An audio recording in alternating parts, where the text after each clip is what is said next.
Good evening. Welcome to the 5-8, where we discuss each of the week's 5 most fucked up topics for 8 minutes each.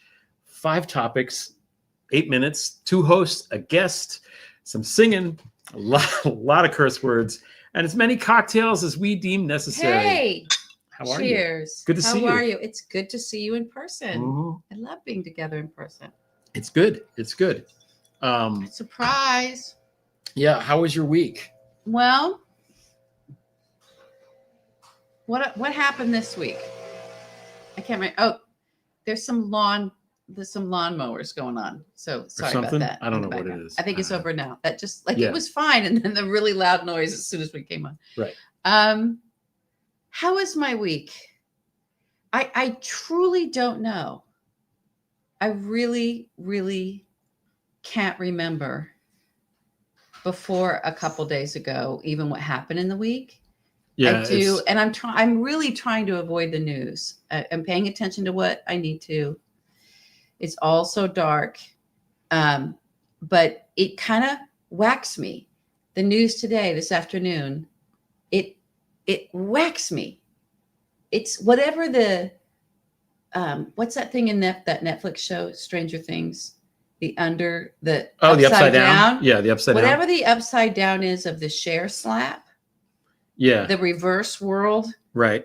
Where instead of snap out of it, it's like I get knocked off center. Okay. So I don't know. I can't answer your question. I'm so sorry. How was your week? My week is, whatever. The NBA draft was this week, so I watched that, and you like that? I like it, but it's hard to a significant number of players that are drafted are from other countries, and there's a non-zero chance that ICE is going to break into the Barclays Center and arrest their parents. So It was hard for me a little bit to lose myself, even in that, which is usually a super joyous event because these but you start to kids worry. get drafted and the parents are crying and it's so happy, and you can't even, they even ruin that.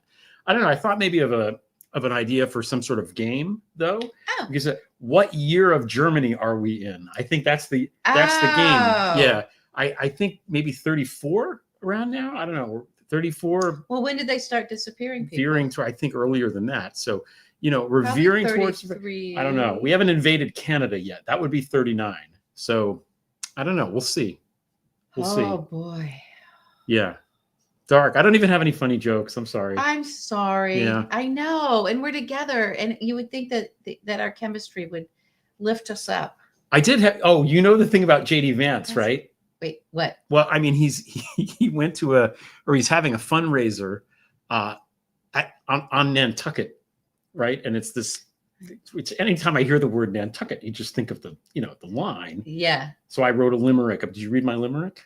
I didn't. I'm so sorry. Oh no, I may have, but I'll I don't share remember. it with you. I've been knocked out. Oh yes, I did read your limerick. I'm going to share it with you just in case people missed it. Okay, let me have. I did read it. I read it on X, I think. There once was a couch in Nantucket. JD Vance wanted to fuck it. It will be our FLOTUS and he'll be our POTUS when Donald Trump finally kicks the bucket. Yes. Yeah, that's it. That's my limerick. I think it was better on the thing, but that's it. That's what we've got. No, I thought it was good. Thanks. Yeah. I think I might have retweeted it. You got the timer going? Remember. We don't want to have our guests wait too long. Oh, yeah. And we need to send a link out because we forgot to send a link out to some folks. Oh, okay. Yeah. So while you're getting that set up, I am going to. Yeah. Here's our timer. Okay. All right, here we go. Okay. Sorry, everybody. Sometimes when you're when you're sort of like relocated yourself to even be together, just being together was strange. Yes. Yeah. Yeah. We might be a little off. All right, here we go. Okay, here we go. Wait, I don't even know what our first topic is. The first topic is. Yeah. Who is that masked man? Anyway? Oh, God. Yeah. So, I mean, every week it seems like we just cross these lines, and it's getting exponentially worse. It feels like every week. Yeah. I wrote in my book, Rough Beast, which came out a year ago in May. I wrote that if Trump wins, they're going to make so many changes so fast that by the 4th of July, 2025, the United States would not be recognizable. I remember this. So We have another week until the 4th of July, but I'm pretty much on target, sadly, because we've got guys running around in masks. So you know, and we talked about this. Like, I used to, you know, be really into superheroes when I was a kid, right? So I used to put a towel around my thing as a cape, so if there was a way to wear like a mask like that, I would have done it because I wanted to look like a superhero or whatever. Yeah, it's not easy to have a fucking mask on like that. It's not comfortable. You can't see anything. You can't breathe very well. As MAGA likes to remind us, masks make it hard. So it's like, there's no military reason for them to be wearing these masks, because all it does is there's no operational reason. In fact, it's an impediment. Yeah, absolutely. You know, so it is only there. They wear them their identity, to cloak their identity in the same way that Ivan the Terrible's approach. Plus, it's summer. Right. It's summer. It's hot. They're in LA. Yeah. So who are these people? Really, who are they? Okay. So there is reporting that there's quite a lot of military, and I'm not sure active military, ex-military, but there's payment. And what the masking could be is that they don't want their families to know that they're doing this, that they're out doing this for money. And in effect, if that's reporting is accurate and the numbers are as large as it looks like they are, then he's already, without declaring martial law, found a way to have active military on the streets rounding up U.S. citizens and U.S. residents and people here, you know. Oh, God. Now, so I think that's one big possibility. I think it's also, it does feel like, as we've said, you know, those J6 pardons came with a little tin badge, you know. I think it's activating those folks. I think there's probably bounty hunters. I'm more at this point, because it does look like it's such a massive operation. Mm-hmm. And I think right before we came on air, there were 2 congressmen or senators who found it. But I'm like, how much is this costing? Yeah. When they were proposing it in Project 2025, and when Donald was campaigning and saying, we're going to round everybody up on day one, it was always like, that would cost, and you made this point. Yeah. That would cost so much money. They're never going to, it was like, they'll never be able to do it because it's so much money. But it does look like that's where a tremendous amount of money is being allocated for taxpayer dollars being allocated to do this in this new bill as well. But where did the money, how do they have the money now? How is it appropriated for now? Is it coming out of the Pentagon budget? Probably. Or where's it coming from? Here's the thing, like, until we know who these people are, we don't know. Yeah. And it's safe to assume that they could be anybody. We can assume they're military. We can assume they're fucking Russian mobsters. I don't know. I don't know who they are. They could be immigrants illegally themselves. We don't know. We don't know. And until the onus should be on the government to tell us who they are. Outside contractors from another government. Yes. Yeah. Another nation. Mm-hmm. So Wagner Group, who the fuck? I don't know. I don't know. Who knows? We don't know. Mm-hmm. We don't know. And there's a little bit of it that, but this is on a massive scale. But remember the little green men in Ukraine before, way before, mm-hmm. like, what was that, 2012, 2014 maybe? Yeah. That were Russian Before people. Crimea, and the Ukrainians were like, who are these people? Mm-hmm. Because they were masked and they were coming in and they were doing their. No insignias. Yeah. Yeah. Kinetic shit. So, and I don't know. Do we go into this? Is this our next topic about what got ruled right before we came out? How much more time do we have? 3 minutes and 26 Okay, because there's a couple more things we have to hit. We have to hit a couple things. Okay. We hit who are they? We hit who are they? Yeah. Now they're also building shit. There's this alligator Alcatraz thing. I can't. I know, but we have to at least acknowledge that this thing exists. So right now, what's happening? Just to set the stage, in case someone's watching this in the future, wondering what happened to everything. Oh God. Okay. We've got masked guys running around in the manner of the secret police that Ivan the Terrible invented in the 16th century, rounding up people just who are here legally, who are here. We don't know. And not only those people, Canadian citizens, killing them. Yes. And people who are filming them breaking the law, and people who are speaking out about them breaking the law. Anybody like this is being rounded up, arrested, charged with trumped up is the right word to use for this, right? Trumped up charges. And they're building these facilities in Texas, in Florida, where they're putting people in swamps. It's not going to be just the immigrants. It's going to, what year of Germany are we in, LB? I don't know. I don't know. I think it could be 34. Is it that? Because they are grabbing dissidents, but it is about U.S. citizens. Yeah. I mean, look. Oh God, you want to come and get me? If it was coming and getting me, you're really talking about, generationally, I could kick Donald Trump's ass and all of his anchor babies. In terms of how many generations of my family have been here, and some of them in government. Mm-hmm. I got a president direct thing from. Oh, he was terrible, but not like this guy. So. For like, if it's not, we got to talk about the EO in a second, but if it's citizens that have their parents have been here, their parents' parents have been here, we're talking about U.S. citizens that just because they're pulling their camera out and filming a brutal takedown by ICE are being disappeared. Yeah. I don't know what to call that. It's kidnapping. I mean, and these guys they're why do you have to dress up like you're invading Fallujah if you're just taking a 4-year-old with leukemia? Why is that necessary?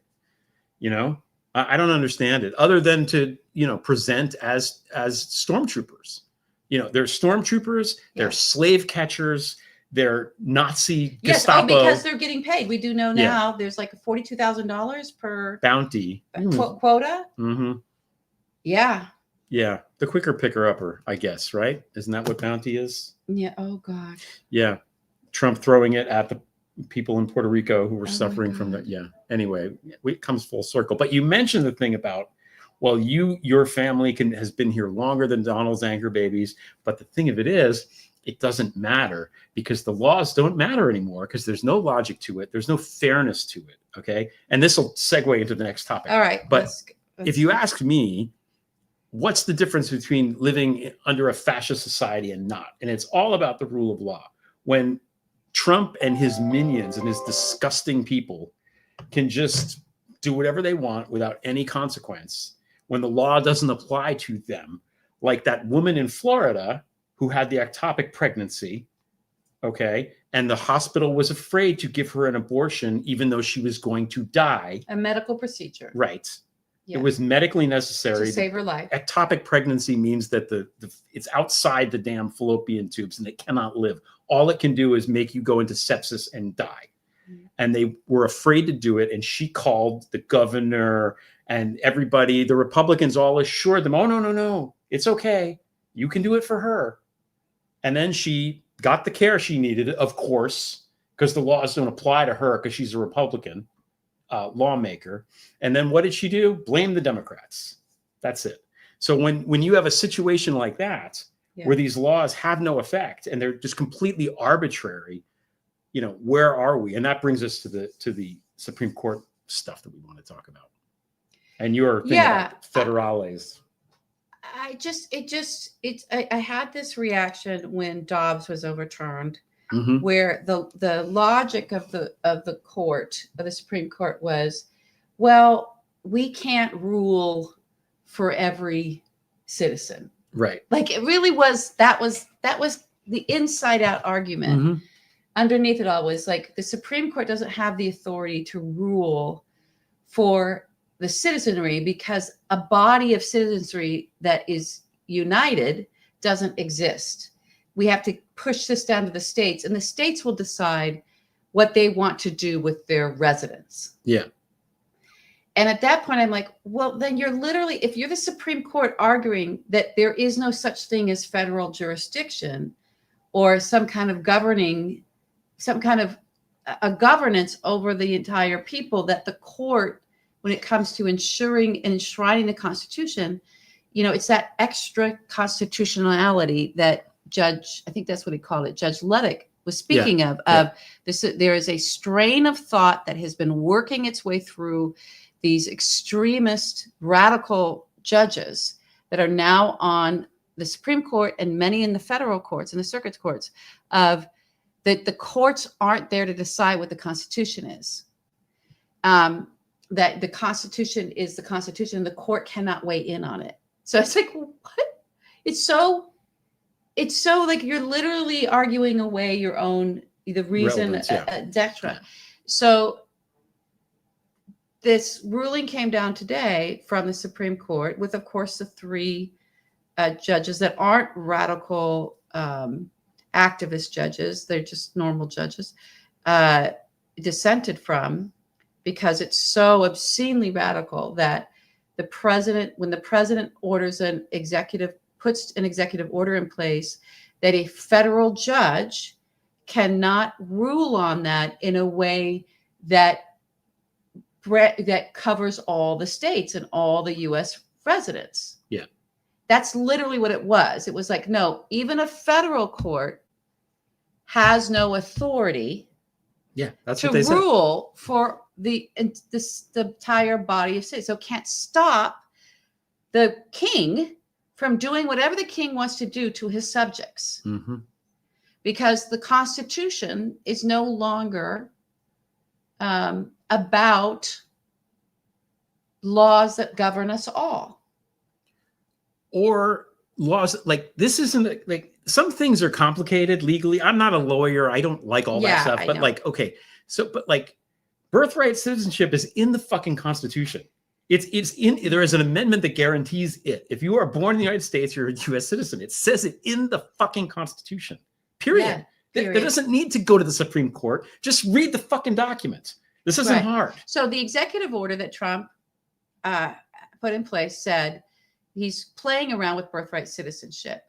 And the Supreme Court, so the fight against this, it started, there's federal courts saying, no, you can't just go and round people up, and you can't just say you're not a citizen anymore because you, even though you were born here, your mother's paperwork wasn't right. Or, you know, all this thinking of like the anchor baby, they're trying to undo the anchor baby thing that both Ivana Trump and Melania exercised with Donald. They're trying to undo that. And all the Sunny Isles Russians. And all the Sunny Isles Russians, which are all going to end up being protected, right? Mm-hmm.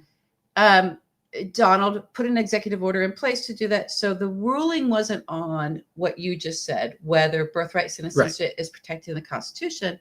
The ruling was on whether a federal judge can strike down an executive order and say that this is, by saying it's unconstitutional, which is, the argument is in there. It's actually, because the judge struck it down. It really is. Because he said it's unconstitutional. And the Supreme Court is saying, well, you don't get to determine that. Right. When it comes to executive orders, because the Supreme Court, John Roberts, activist, radical activist, reactionary, weirdo, Catholic weirdos. Yes. Court. Not that all Catholics are, but these people are. They're Leonard Leo weirdos, Humpty Dumpty weirdos. These weirdos are bringing their weirdo belief sets and their odd, garbagey logic, inside out, weaponized garbage into the Supreme Court when it comes to ruling over who actually is a citizen and not a citizen. And they're finding ways to do that in their garbagey inside out way of like, well, we're not really ruling on this. We're ruling on that. You know, the specious horseshit. Yeah, horseshit is what it is. It's like horseshit. It's very sneaky, but it's brilliant dangerous. In its way, it's dangerous, and they figured out a way to make it stick. And they're playing all these things so that the press can't cover it in a way that communicates to U.S. citizens, because U.S. citizens get to say, "Oh no, that's not what they did. They just said this federal judge didn't have a right to do the thing that he did." It's like, well, the thing that he did was say, birthright citizenship is part of the Constitution. You can't just write an executive order with your Sharpie, garbagey, EKG signature from your toddler tantrum Oval Office and do away with the Constitution. Doesn't work that way. Constitution doesn't work that way. The Supreme Court says, well, we don't really get to say which way the Constitution works because that's not our job. Right. But in this case, it's that's just, what they did with Dobbs. That's what they did with everything. It's just They should go read Marbury versus this Madison. is why I don't know. This is I don't why know. when you say how was your week, I'm like I have really no idea. No, I don't know. I know. It's I have low grade anxiety that it just hovers there in the background, like air conditioner noise during the summer. You know, Yeah. it's just how it This is very, very Russian, by the way, very Kremlin-y. The truth is not the truth. Yeah. The law is not the law. The Constitution is not the Constitution. Just Peter Thiel-ing this. I read an interview with Peter Thiel. Oh my God. I meant to tell you that I read it too. Did you read it? Oh God. It's like, you remember that saying, those who can't do teach? That's who he is. That's what he is. This man can't do anything. He can sit there and ponder bullshit. I mean, I read it. It was intellectual garbage that from like the halls of academia that I spent way too much time in, realizing these people don't do anything. They don't know what they're doing. They're just wasting time smelling their own farts. That's all that was at a certain level when you're up there working at your PhD. That's all it is. That's all it is. They're not solving problems. They're not. I'm not trying to bash higher education. I really believe in it. I'm just saying. And I thought, oh my God, what Peter Thiel really is in his ilk of Silicon Valley garbage heads is these are people who, if it wasn't for them being so odd that when it came to the computer stuff, normie brain people were like, I don't know, they're strange, but they know what they're doing. If he didn't have that, he would be relegated to just being a university professor, because this man can't do. He's just smells his own farts. My favorite part of the interview. Smells it and tries to talk about. He was trying to talk about string theory. Yeah, I felt like I was in like Wayne's World. Like it was like listening to those guys trying to sound smart. I enjoyed. It's like, you really? We stopped trying to talk about, what are we going to talk about? Richard Feynman next? Are we going? Like I could Goodwill Hunting this man. I could tell you every stupid book he's read to try to make himself sound smart. Did you notice that he was talking? A couple of times he mentioned talking to Elon, and then mentioned about how Elon was wrong about something. I did enjoy. I'm not going to lie, I did enjoy that part of the. God help us. There's a lot of stuff there. These people are creating the surveillance state that we just talked about. Yeah, I think something else happens this week, or is happening. Something's happening as we speak. Something's happening as we speak.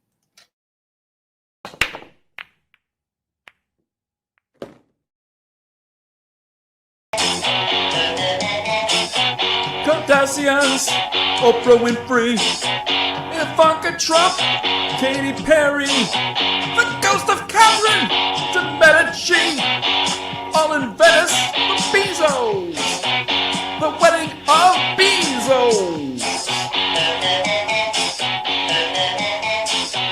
We commandeered the gondoliers, more noble than the House of Peers. The poor and needy, we shed no tears. Enjoy the wedding of Bezos, the biggest wedding, Bezos.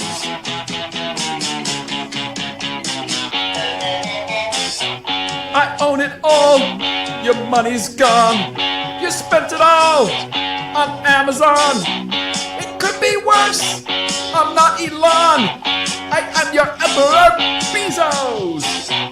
The richest overlord, Bezos. Bow before me, Bezos.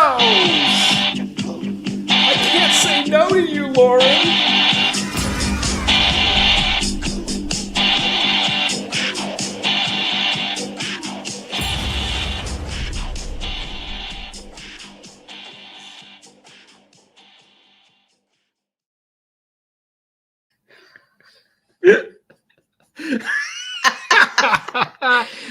I just Chunk because we never know what Chunk is gonna do with the animation. Oh God! And we get it so day of.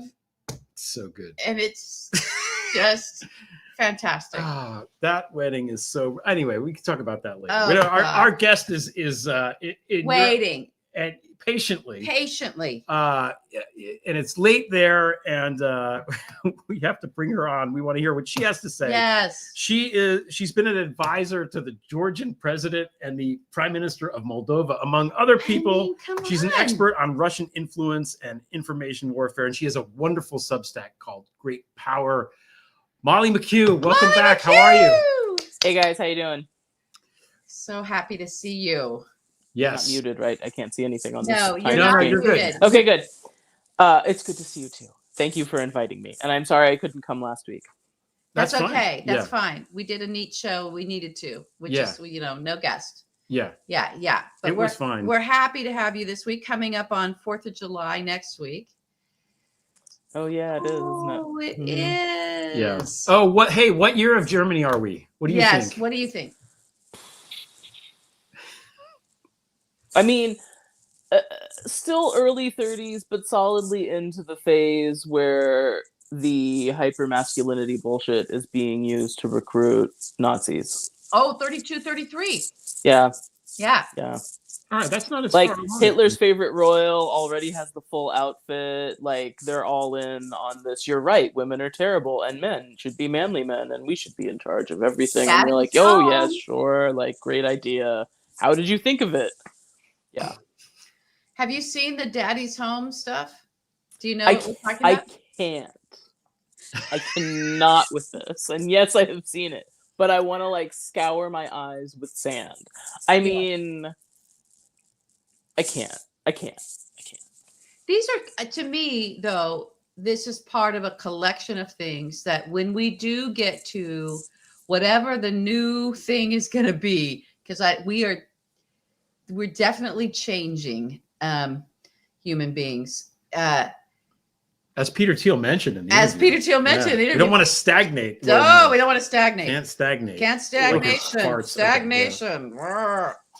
I mean, your point though about the stagnating farts is yes, like even worse than the stagnating farts in the hall of academia, which I think we can all agree is a real phenomenon. Not to say academia is not important, but even worse than that is when you have two totally useless people talking to each other in an interview, each of them trying to make the other more wonderful.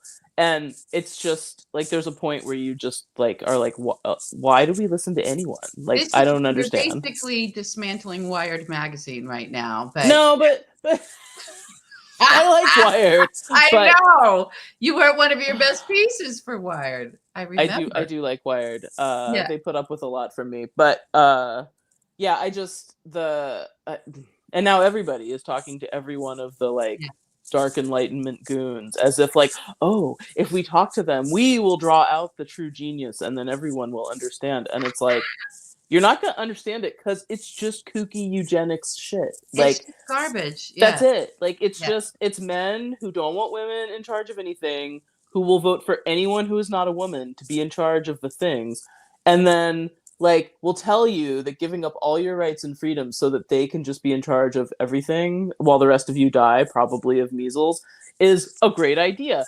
And you're like, who buys this shit? But apparently an awful lot of people actually do. That's true. Yeah. Who is John Galt? John Galt is a fictional character that appeals to like 8th grade boys. That's it. It's true. That's who John Galt is. That is who John Galt is. So I have to ask, and I know this is we're in this ridiculous performative pro wrestling match with Iran right now, which I wrote, it's like Hulk Hogan versus the Iron Sheik at this point. But looking at it from your standpoint, having been in rooms with people that make decisions that are important, what do you make of all this? What's your takeaway watching it, other than I can't believe this is happening in pure absolute embarrassment for the country? Embarrassment. That's where I was going. I mean, in the before times of when I got to go back and just do this Russia stuff that I care more about, I had a brief stint at a think tank. Well, long, but during the Iraq War days, I was at a think tank, and one of the things I covered was actually Iran non-pro stuff. So I know way too much about the Iranian nuclear situation. However, that being said, what I know mostly about this is there are everybody in DC has their little thing that's like their thing, and it's like the thing that is their mothership. But there is nothing worse than the Iran obsessives. People like Michael Flynn, who were convinced that Iran was the true hand of evil behind every bad thing happening in the world. Like, there is no Russia, there is no China, it's all just Iran. And you're like, no, that's not the thing that it ever was. But they're convinced that, like, that's the thing. Those were the people who showed up and were just like in Trump's brainworm situation and convinced him this was a great idea. And like, do I want the mullahs to have a nuclear weapon? Sure. No, absolutely not. Like, this is a terrible idea. But like, was this all performative and somehow all three powers involved declared that they won the thing? Yeah. I mean, you're looking at it and you're like, what? Like, and how much did that cost? Yeah. Okay, how much did that cost? And I got to ask you this, a little bit of, has there ever been a time, or is this sort of normal procedure, that the commander-in-chief, president of the United States, collaborates with the people who are going to bomb a U.S. airbase so that it gets sort of coordinated in the way that works for the U.S. president? I'm not into many of the things that happened in what seems to have been the timeline of all of these events. I mean, just the whole thing is like. But has that ever happened before? He came out and said, I talked to them, I told them.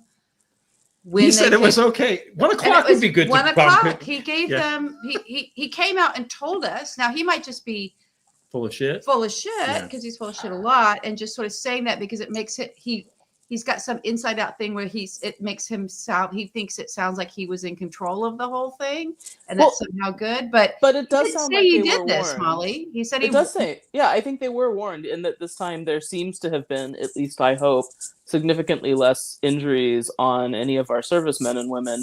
Because, the last time, as much as Trump, I think, dismissed it as headaches or whatever, like, a big missile lands on top of you when you're in a bunker and you absolutely get traumatic brain injuries, which, as we all know, is like the number one cause of everything going wrong with everyone who's ever served in the uniformed military.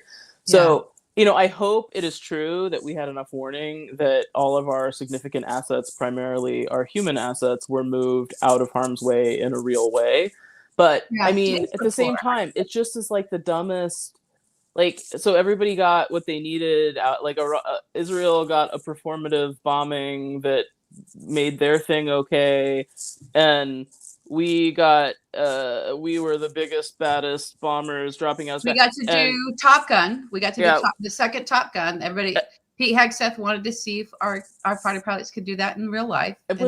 Was it the New York Times that had the headline about the greatest, secretest operation ever? And you're like, what are you talking about? Like, every OSCENT person in the world was like watching the very slow bombers fly around the world in real time. It's like with the refueling stops, and you're just like, there was no secret about the bombers. Yeah. Like, it was a very weird week, and I'm not going to pretend like it wasn't a super weird series of events to watch, particularly from outside the country, where everyone watching it is just sort of wondering, and I think same inside the country, where had it not been this very strange reality play, the potential for this type of activity to then spiral into, okay, other shit's going wrong in the Middle East. Now China is using the opportunity to do something. Russia's going to do something else in the Baltic Sea. Like,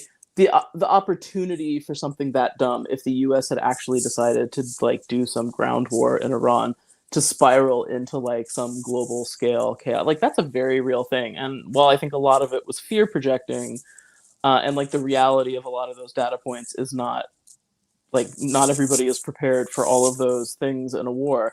But yeah, I mean, this would have been really stupid. Like, it would have been really stupid. Yeah. Even though it was, they're putting on a show. I saw people in the streets terrorized, running for their lives. Like, people were terrorized. People died.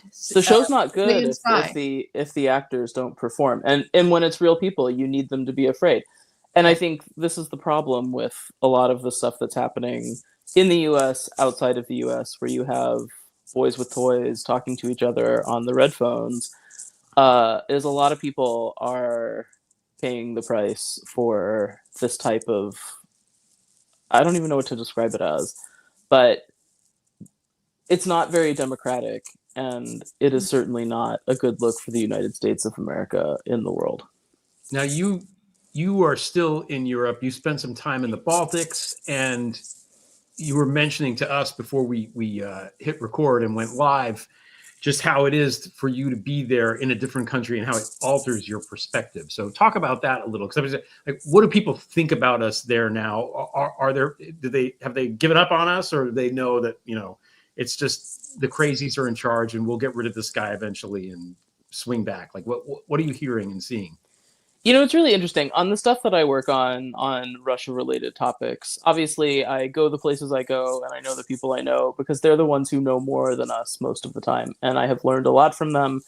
And having that kind of collaborative relationship with people really helps me figure out how to try to explain better in the United States who our actual enemy is and what we need to be doing.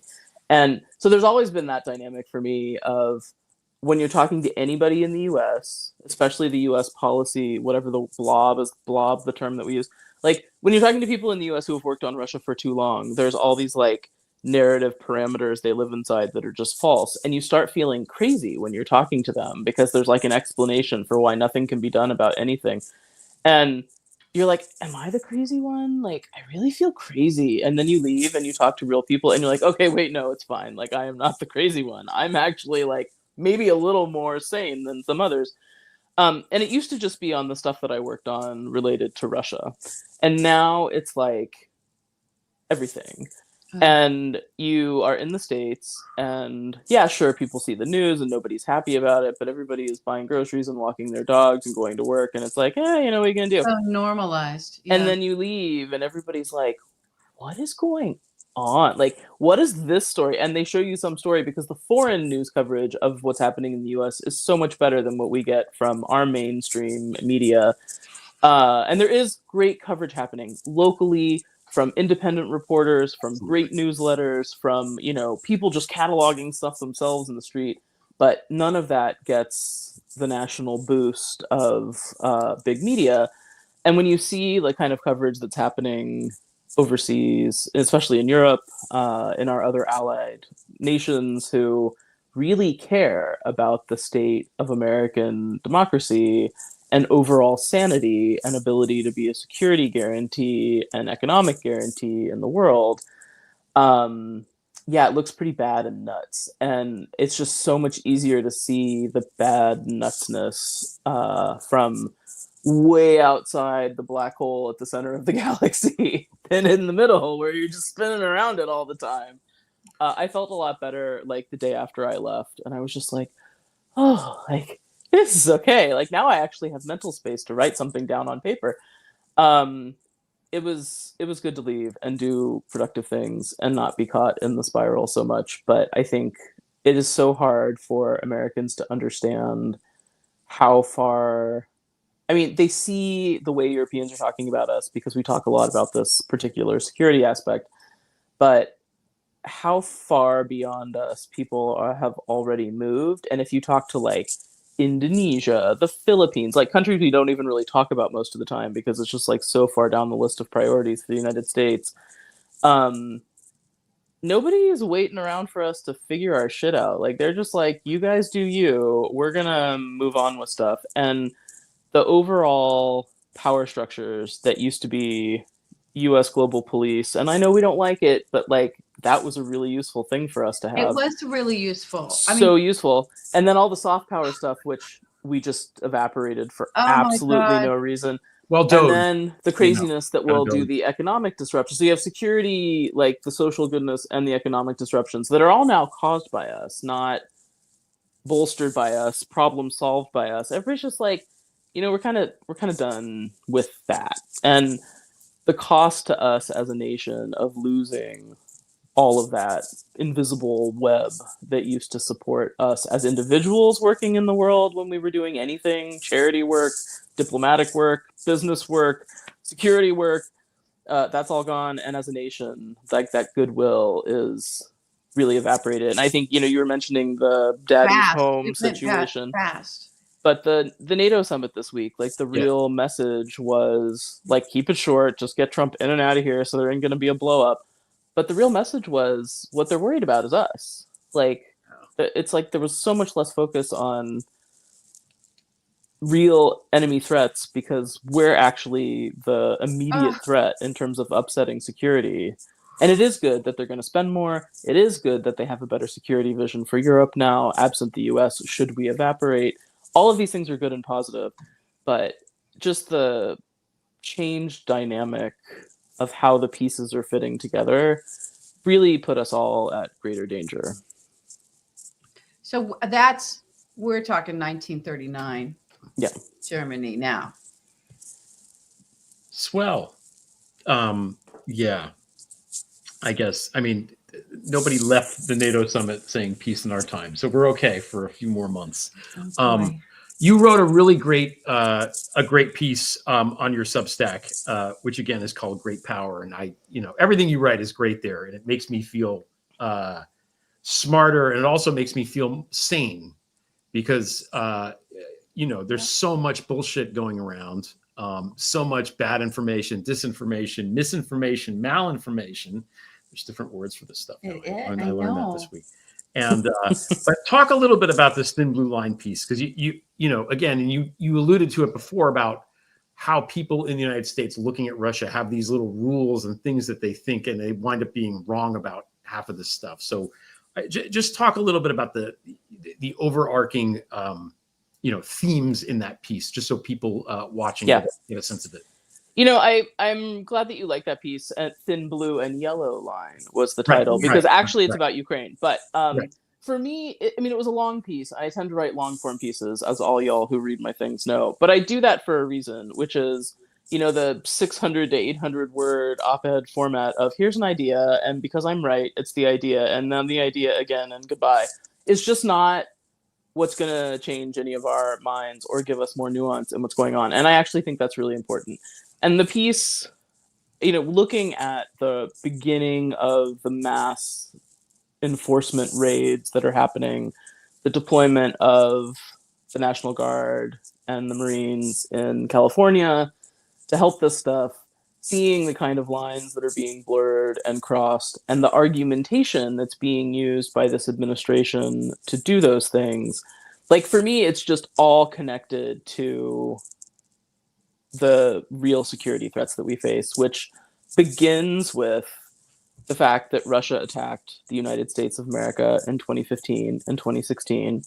And because Donald Trump won and felt that that made his victory less credible, he has ignored it and insisted that we all ignore it ever since, which just puts us in this extremely strange security perspective on Russia as a nation, which then the Obama people were awful on Russia, the Biden people were equally awful on Russia, to be candid. And the way that we approached Ukraine at the beginning was stupid and wrong. I mean, in the beginning of 2022 with the full-scale invasion, let alone 2014 when we just sort of left them, to the first Russian invasion. There's some blankets, And that all does connect to now how the ability of the current administration to turn everything on its head and put us in the place we are now of fighting an enemy that isn't real. And for me, this thin blue line concept, and again, I'm not a person who just like blanket hates the popo. I grew up in Idaho where, it's like nice sheriffs who, it's just like, this is not a thing that you thought about, like the cops being your enemy. This was like the cops were your friends type country. And I really hate this thin blue line sticker / ideology that has become this thing about law enforcement in the US, because the inherent concept of it is, as it is used by law enforcement now, is only us is the line between chaos and order in society. And while I understand why they feel that way sometimes, and certainly living in a country where there's guns saturating every possible surface area, is that probably a really hard place to be police? Yes. But it's false. It's an absolute lie. Like, democracy works because all of us agree to give up a little bit of our freedoms, like ultimate freedom, like, totally, total complete freedom. Like, you can't run naked through the streets shooting at people if you feel like it. But we give up a little bit of our freedom to live in a society where there are orders and structures that we then don't have to do everything for ourselves, meaning you don't have to grow your own food. Somebody helps do that. You don't have to police your own yard. Somebody helps do that. This is how it works. We all agree to participate in the system. It is not the line of the blue cops holding back chaos. It is all of us. It is democracy that is holding back chaos. They're just there for the anomalies. And when I was looking at this, because I was trying to figure out before, like, where this came from, this, like, how did this become such a flag? It's on everybody's cars, the stupid thin blue line stickers. And, like, how did this become such a thing? And actually, like, the origin of the phrase was a poem written about the American Army. The thin blue line was the Union Army, let's be clear, not those Confederate guys. Mm-hmm. And it was really, the subject of the poem was what a unique, this was written in the, early 1900s, I think, but that the American Army was such a unique thing in history as a defender of freedom, as a force against oppression, that it was so lucky that it got to stand for these, it was seen as standing for these things. And it was a warning. And it was obviously in the context of other things happening in the US at the time, but it was a warning that if they ever forget that that's what they are and are ever used as a tool of oppression to please a mad emperor or dictator or blah, blah, blah, that they will regret it. And for us right now, this is such an important message to remember and to understand. The line of conflict we need to be looking at is not this imaginary enemy that we're being defended by masked man against in the United States, but like the war in Ukraine, which we need to win because Russia needs to lose, or we actually lose everything that really matters for us as a nation. Yeah. And these things are connected. And until we have that clarity to understand where the real battle is, and I'm not saying there's not stuff we need to do in America, obviously lots of domestic problems that we need to address. But in terms of structurally reinforcing the stuff that matters to us domestically as a nation in terms of our rights and freedoms and security and economic well-being, and then how we benefit from all those things in the world, the way to reinforce that moving into this totally kooky century that is going to be hard, like it is going to be a hard century, the way to move into that better is defeating Russia in Ukraine. And the fact that we have not had a government of the last four that has been able to articulate that clearly and set the priorities well for America helps contribute to where we are now domestically. And it's really disappointing to me. Sorry, that was a really long. No, that's what we want. It's what we want.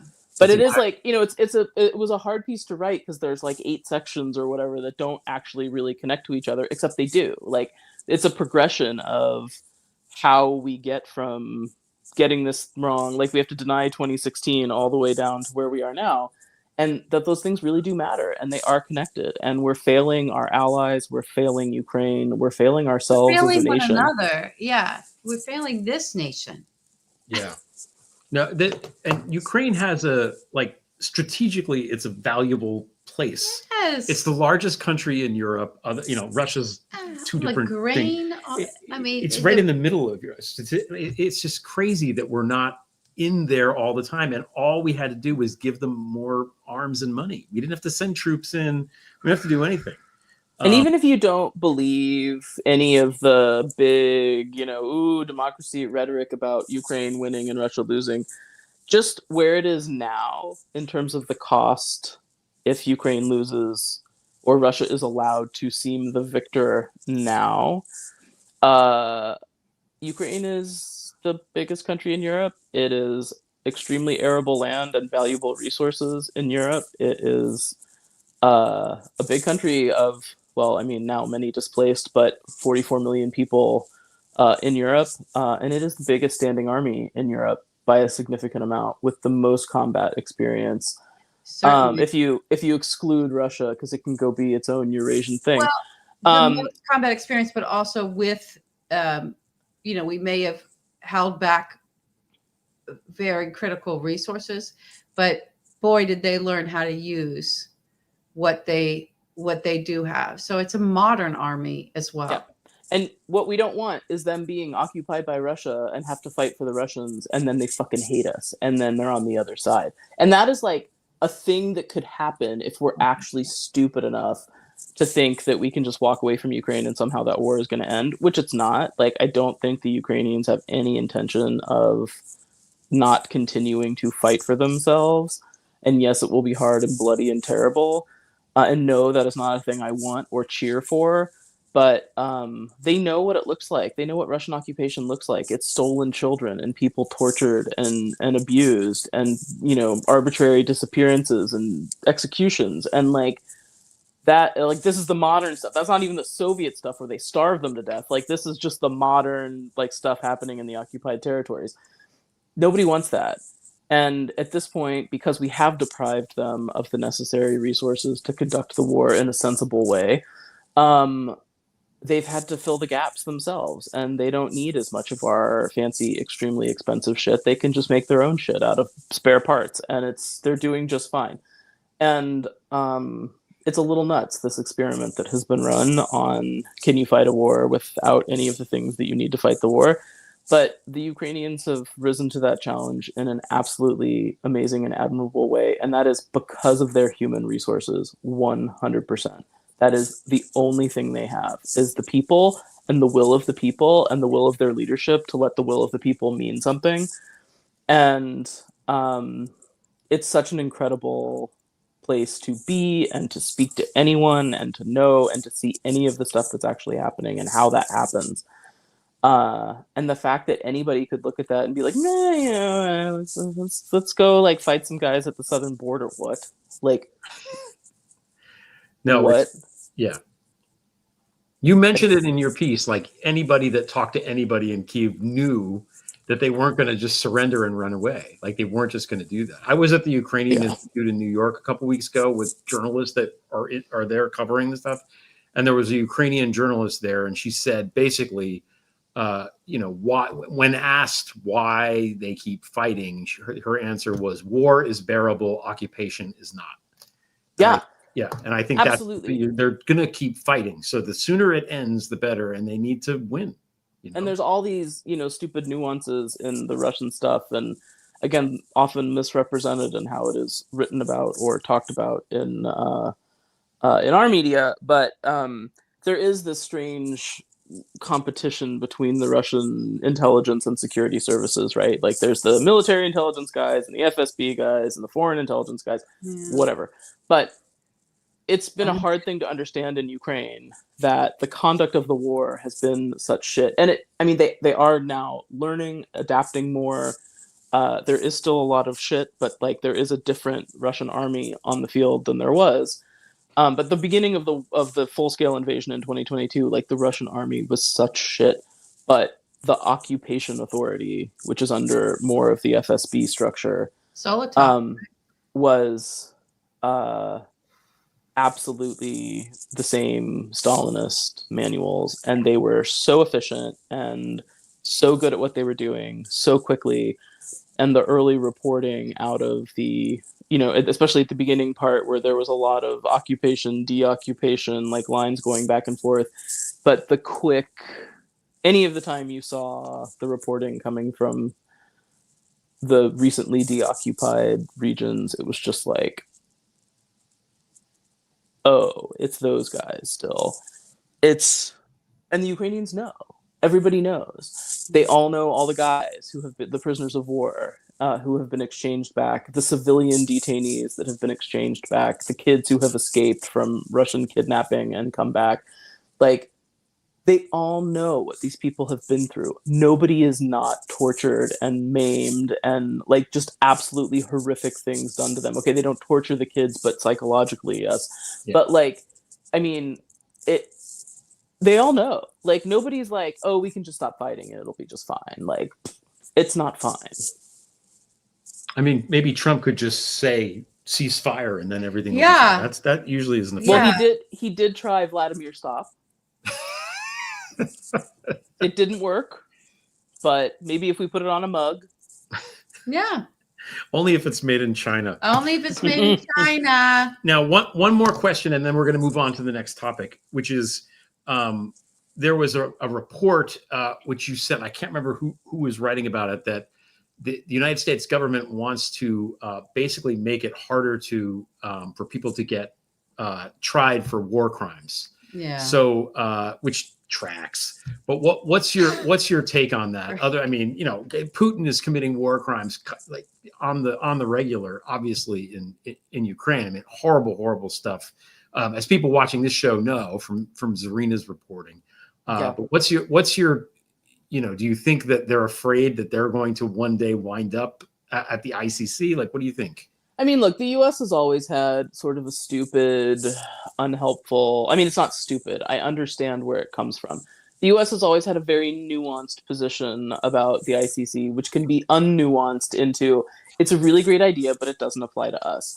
And having that position on the ICC obviously has always put us in an odd modern position of trying to deal with them. So we have tended to support a lot of war crimes work, investigation, which takes a ton of work, training the prosecutors, which is extremely hard work, dealing with witnesses and all the documentation and archival. Like we've tended to support a lot of war crimes adjacent work, knowing that the ICC business is going to be somebody else's. And there are a lot of, I think we often forget about the places that had horrific modern conflicts that people are still trying to get justice for, and how long that can take. And it's extremely hard, obviously, when these conflicts are not done, and it's not like there's piles of documents you're using, as in Nuremberg and Tokyo and Bosnia. It's still, the Ukrainian prosecutor's office and the other war crimes investigators, and it comes out of all the other services. It's a very group effort, like the domestic police, the SBU guys, the special police.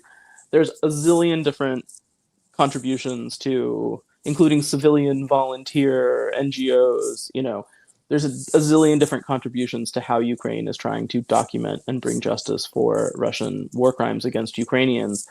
But they have opened 140,000 plus cases of war crimes in Ukraine. Wow. That include everything from the stolen children, torture and missing people, destruction of property and cultural property in particular.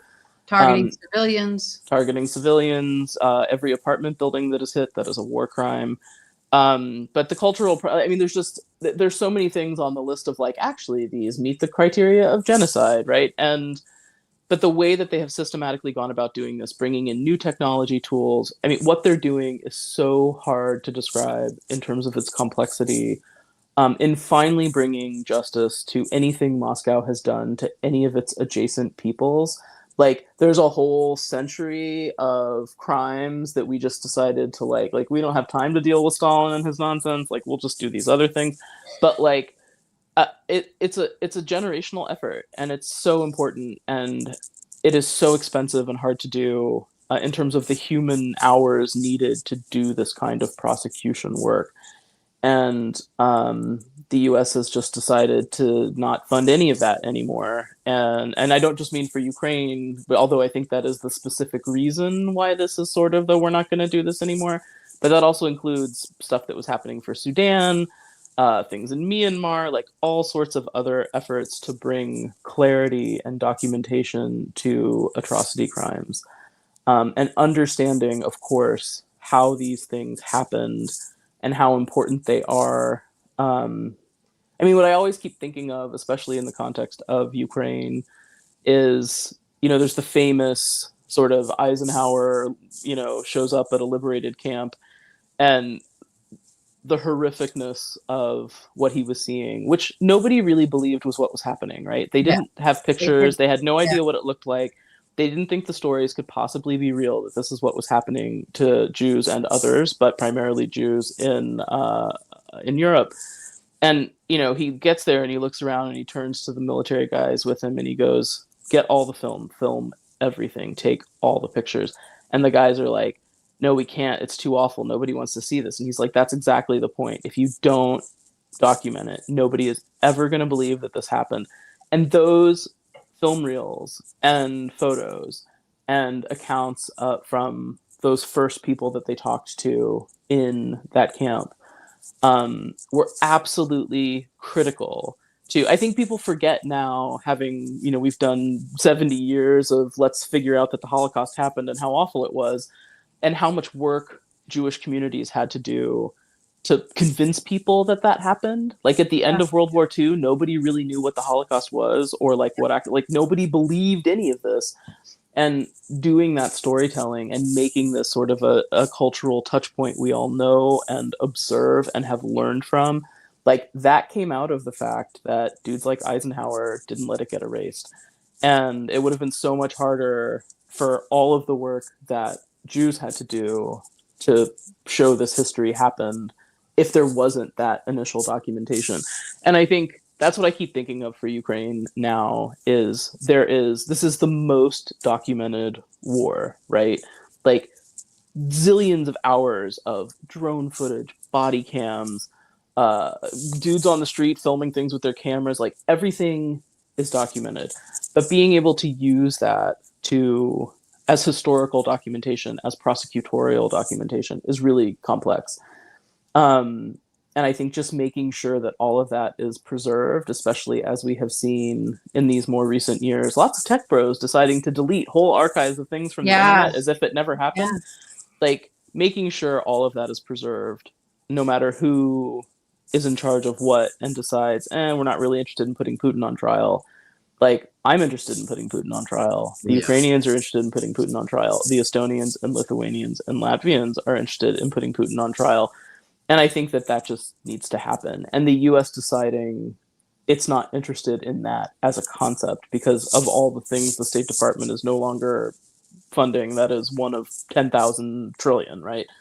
But I think it's a very specific statement. And there was also, it's worth noting, at the NATO summit, there was, because there were, side meetings with Zelensky and whatnot, there was kind of a statement from a bunch of the people specifically about the accountability issues. Like, we are with you, this will be done, blah, blah, blah. So us coming out just after and being like, wow, it's pretty disappointing. Yeah. Oh, God. Well, we got to move on. We got to move on, Are Marty. you okay? Molly. Can you stay for 8 more Sure. minutes? Okay. Absolutely. Oh, Thank my you. God. Thank you. And thank you for that answer. Sorry I took up so much time. No. This is what we want. That this is was why that felt like a very complete answer. Yeah. And that it's a gut punch that they came away, that we came away, the United States, and did that. Oh, God. All right. 8 minutes back on the clock. Are we okay? Do we know what our next topic is? I know what our Can next we topic tell is. We're talking Molly? about, yeah. All right. Let's tell her. We're talking about the what happened in New York City, which is a nice thing, which is a candidate that people who ran on stuff that people liked and was authentic won in the primary, even though he was fighting against moneyed superpowers on both sides of the aisle. And we'll see what happens with it, but it's certainly an encouraging thing in a lot of ways. But you had a point to make about it, which we wanted to ask Molly about, which is which one? Oh, about the if he wins, if Mamdani wins and he's the mayor, which isn't a given. Yes. Because they're going to go after him with everything they have to try to get him to stop. Although Cuomo's still running. Or use him. Go ahead and let him. I see, like New York. I just wanted to, because you've been, around the world. I'm not saying you ever governed a city like New York, the most powerful, wealthiest. There is no city like New York. Yeah, there's nothing like it. But in terms of even like looking at these countries where you've because you can put it up there with the countries that actually you did consult with. What about a 33-year-old assemblyman who's really only had 5 people on his staff, all of a sudden running New York City? Would he maybe be a target for a lot of chaos getting thrown his way. I don't know. I just kind of wanted to know your input on that, having worked with. It was interesting to watch. Like Moldova to me that's interesting, right? Yeah, it was interesting to watch some of what was happening. Obviously, I'm not a New Yorker. I had no stake in this election. I was not following it on a minute-by-minute basis. But the things that I observed, number one, if the Democratic Party still thinks that the only thing it takes to win elections is giant bags of money, they've totally missed everything since 2015, and they just need to stop. Like, stop putting the big bags of money with terrible candidates, because it isn't going to work anymore. And if it does work, probably in a bad, super cynical way that people are going to be driven further away from partisan politics. Right. The longevity of it is not quite. It's not quite the right path. Right. Two, that, and I think this is one that you guys are really focused on too, is the absolute power of narrative architecture in elections. And I mean, depending on what side you're on, you can label it misinformation, disinformation, coercive narrative, truth-telling, like everybody's got. But for me in particular, I'm just going to step back and say that both people who absolutely hate Jews and people who absolutely believe that anti-Semitism is the first sign of lots of other bad things that are going to emerge in society and have devastating impacts on other things. All this, everything on that spectrum, everybody needs to stop letting their views on anti-Semitism be weaponized, because that is just everything that's happening in the country right now since October 7th onward. Like, can we just be rational and sane about this? 3 is then, I think there is an intense appetite in the American electorate, and we see this in both parties and all parties and people who are no party, for disruption. And the disruption focuses around, like, yeah, everybody engages in the likes and the clicks and the crazy people posting the videos and the TikToks. But when there are actually people with disruptive ideas that resonate with voters, that's effective and powerful. And I think, real radical ideas like free public transportation and housing people can afford over in Europe doesn't sound so radical or crazy, by the way. Tallinn, totally free public transportation in Estonia. But, these ideas about policies and ideas that will actually materially make people's lives better are going to stand out so much for actual human beings that vote, against the backdrop of a weird national trend of, can't somebody else do it? Let the poor kids not have food. Like, let's take away everybody's health care. Just don't tell them. They'll get over it. Let's disappear people from the streets. Let's disappear people. Oh my God. But this thing about, like, ideas of better democratic governance, because this is where we've all gotten lost, and the Europeans feel it. Like, everybody who is struggling in a modern democratic context with the democracy dividend for their own people. Like, how does a modern democracy show its people that democracy is still the best system to address their problems and the things they're most focused on?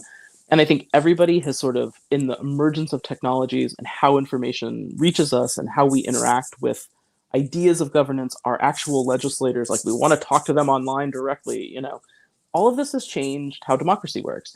And democracy hasn't caught up yet. And I think we all know that. Some countries have done it better than others.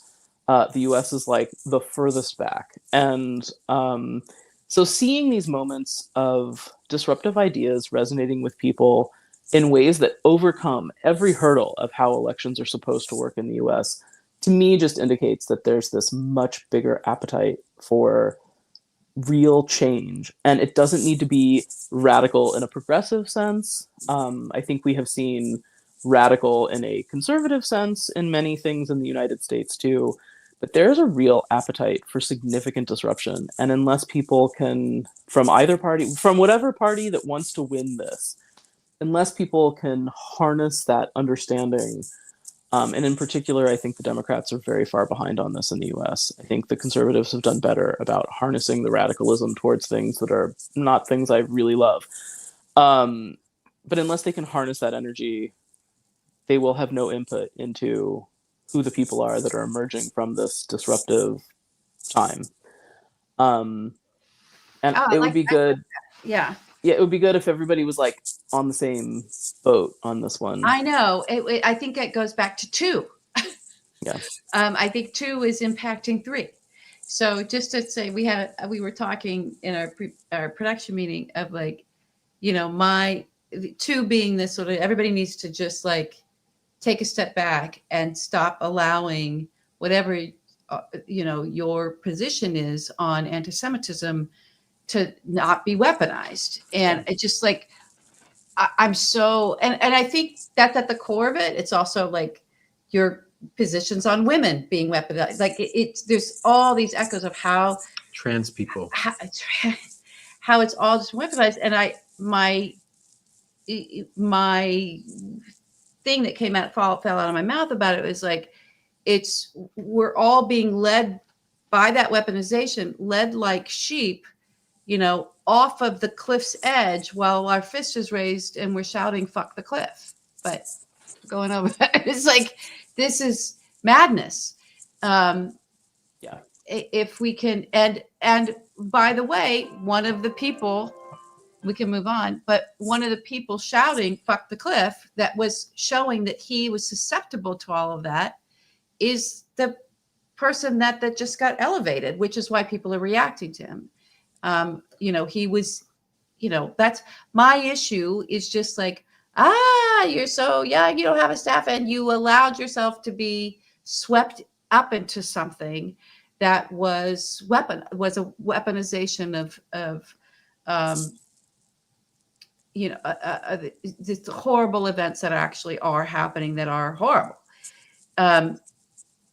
So I just want a little bit more sobriety in leadership. I think I'm just really, it was just looking for that. It was interesting to watch that, like on October 7th, like in 2015, I wasn't doing this at all. So I didn't know what to look for when all the disinformation stuff happened. Yeah. But on October 7th, it was fascinating to watch it happen in real time. Know exactly where it was going to go and how they were going to do it, and just be like, oh, yep, they did exactly what I thought they were going to do. They being people who weaponize. Yes. Yeah. Yeah. The chaos. For their chaos agents that weaponize the situation for their own, whatever their own agenda might be. But we have to hope that, and I think he's young enough, and it doesn't, just because you're in something when you're young, and I think the root of what he was protesting wasn't anti-Semitism, it was anti-genocide, honestly. I understand, but I'm just saying he grabbed the phrase. He grabbed the phrase, and his brain allowed him to go get swept away. That's what I'm talking about. It's possible that he learns from that, because I learned from stuff. We'll see. I don't know. Look, totally different situation, but Zelensky was a young leader with not much experience, and look at who showed up. Well, he played a leader on TV, which is apparently, that's that's the best thing that you can possibly do to be a good leader. This is why I want Hugh Grant to be the prime minister, because he was seriously. He was good in the movie, so let's just let it work for Zelensky. I think it's wonderful. No, Zelensky is a good example, actually, especially for what you were asking about. He really wasn't a good president until it was very clear to him that this moment was arriving where you could either become the wartime president or you were not going to survive very long. And he sort of started playing one on TV, and then he got really good at it. And now he's really good at it. And that is a real thing. And even people who did not like him, did not vote for him, still don't really love him, give him a ton of credit for what he has been able to do. And I think with whoever wins in New York, the mayor's race, because boy, is the forces of the olds coming back out in full force with like all of their creepy "I strangled my girlfriend" campaign managers. This is amazing stories out of New York. But God. Obviously there'll be a circling of the wagons of everybody trying to reestablish control over what seems like now a chaotic process. But whoever wins, and if it is a new person with less experience than I have everyone stagnant governance standards, that's not a bad thing. It's extremely hard to be the outsider taking over a system and figuring out how to set priorities, how to actually govern, how to bring in teams that can do those things, how to keep who you can and bring in new people who can, move all those things productively. How to be, I have something to add to that, how to be savvy enough to understand that the commander-in-chief might look to clear some pathways for something really devastating to happen so that he can hang something on you and then connect that to Kathy Hochul and then get his woman, Elise Stefanik, into the governorship. That there's actually people who are that cynical and that sinister that will play games like that with New Yorkers' lives and our own national security in order to get a win on the board for themselves and their sycophants and their agenda. And because he's got a grievance that New York City rejected him, as evidenced by all of his life. And the most recent thing he did of going in, and I'm going to now be the president of the Kennedy Center, because culturally, these are artless goobers. Never forget that. There's a resentment strain, just like what Stephen Miller, his resentment of Santa Monica and his resentment of California and Los Angeles, and how, these are resentful babies, emotional babies who are also nihilists and psychopaths. Those are my words. I don't mean to make it uncomfortable for anybody. I'm just saying, wake up. Wake up. If it is this young man and he becomes the mayor of New York City, wake up to the target that is now on your back. And by being on your back, meaning on all of our backs, because we are here, and it's not okay. Like, it's not okay for that city to be in the hands of naivete at the level of not understanding that, there are people who we would, 20 years ago, never fathom would be okay with real harm coming to the United States and to U.S. citizens for their own personal political gain. But wake up. I was going to say, Wake up. Remember the upside down share slap? I'm reversing it back into this and going to come and I will share slap him. Reverse it. I think that what we should do in New York, if it's not going to be Mamdani, obviously Erdogan should be the mayor of New York City, because he already ran Istanbul and he controls Eric Adams. Let's just eliminate the middleman. That should be the slogan. Erdogan, eliminate the middleman. Eliminate the middleman. Molly, thank you for staying up with us. Where can people find you? Let people know. Plug your stuff. What are you working on? What do you want to plug? I mean, well, I will have some new stuff up soon at greatpower.us. There's some things I'm working on a diverse variety of topics, but there will be some Estonia related things. There will be some Ukraine related things. There will be some US related things coming soon. So mostly greatpower.us is where I'm writing right now. I'm more on Bluesky these days at Molly McKew. Then, I mean, I still, the Twitter account exists, but every time I open it, I feel dirty and I close it again. Molly, it's just Nazis. Yeah. It's terrible. Yeah. Well, it's very late there, and we really appreciate you coming on the show and spending time with us, sharing your wisdom and all that. I know the people watching, I've been looking at the comments, and they agree. So thank you so much. We appreciate it. Thank you guys for having me on. I really appreciate it. Molly. Yay. We'll see you soon. I'll see you soon. We'll see you soon. She's great. I know. Don't you feel better now? I feel more sane. I don't know if I feel more sane. I feel like I had a dose of sanity, which is nice. I feel like I sat in a proper classroom, which I needed to do as much as I was bashing the farts. We weren't smelling our own farts. We were actually, getting I don't know. I do want to pay more attention to foreign news coverage of us, of what's happening here and what's happening there. I feel like I've let that go a little bit because I haven't wanted to look at a lot of stuff, I'm just in a protective, I'm in a real protective mode, and I'm just like, I can't handle it.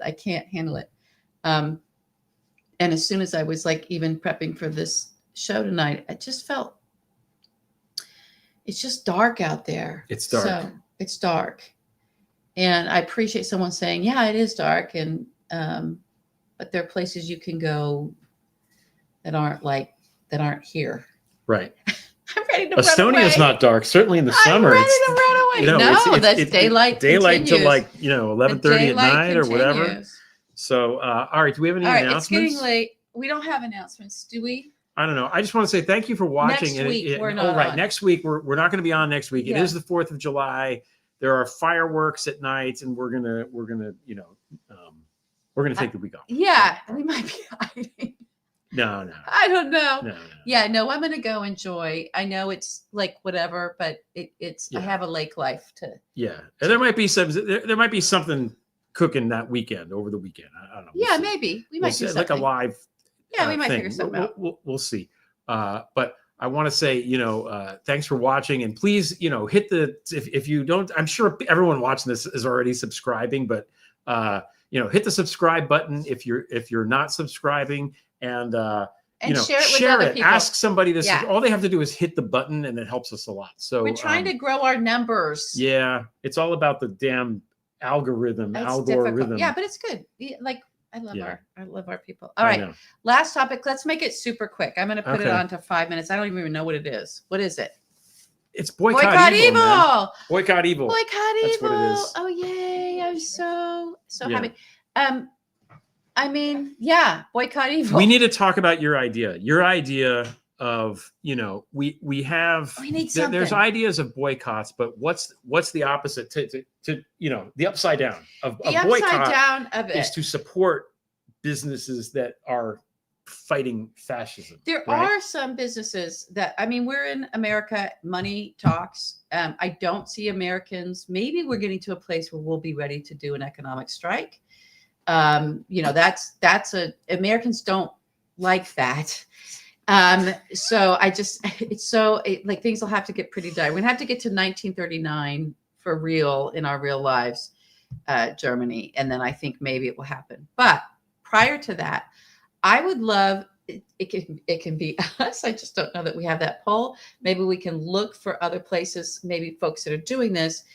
There are corporations that are putting money into good places, especially for our laborers and our family members and our friends that are being rounded up. Mm-hmm. And being targeted by this fascist regime. I don't know if it's lawyers with the ACLU, what is like looking at this. So where corporations are doing that, I would love for us to all make it known and show that that is a really financially viable path for corporations. Like you want to ensure generational brand loyalty, start giving money into places where at least maybe we can get lawyers showing up for people so that they can help protect them. Maybe we can fight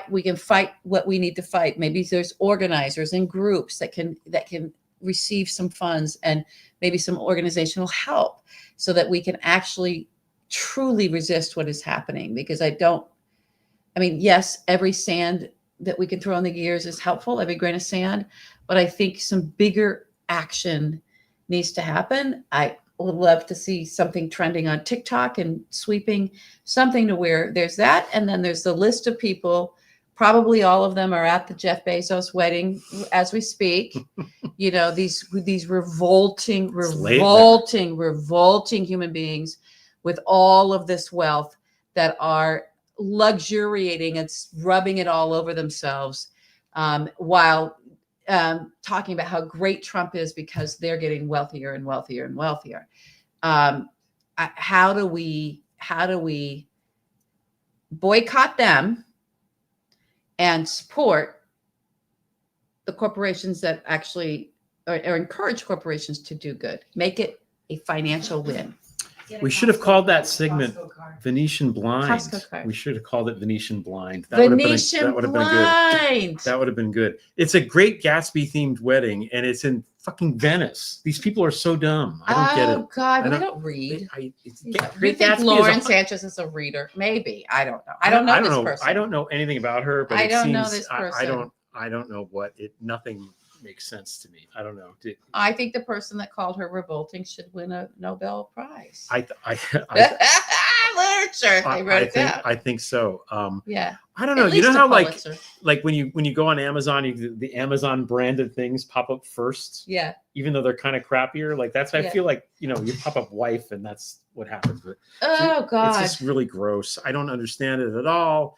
But what do I what do I know? I want to say one more thing before we log off. Yeah. Because we didn't fit it into the thing. I just want to acknowledge that I saw on Bluesky somebody wrote that there were articles of impeachment being filed in the House, and I was like, I didn't even know if it was real. I was like, that must be a joke. There's not going to let them vote on that. And then I looked, and lo, it was actually real. Yeah. Representative Green put in the articles. Yep. Fucking Democrats voted against it. This is what I'm talking about. These people, everyone who voted against it needs to fucking go. Every single one of them. I didn't even look at the list. Just resign. If you can't. He put together an executive order. He went to war without Congress and called it that. He attacked Iran. The party is dead. There's no more laws. Oh my There's God. no more constitution. The Supreme Court is 6. I can't even say the word that I'm thinking.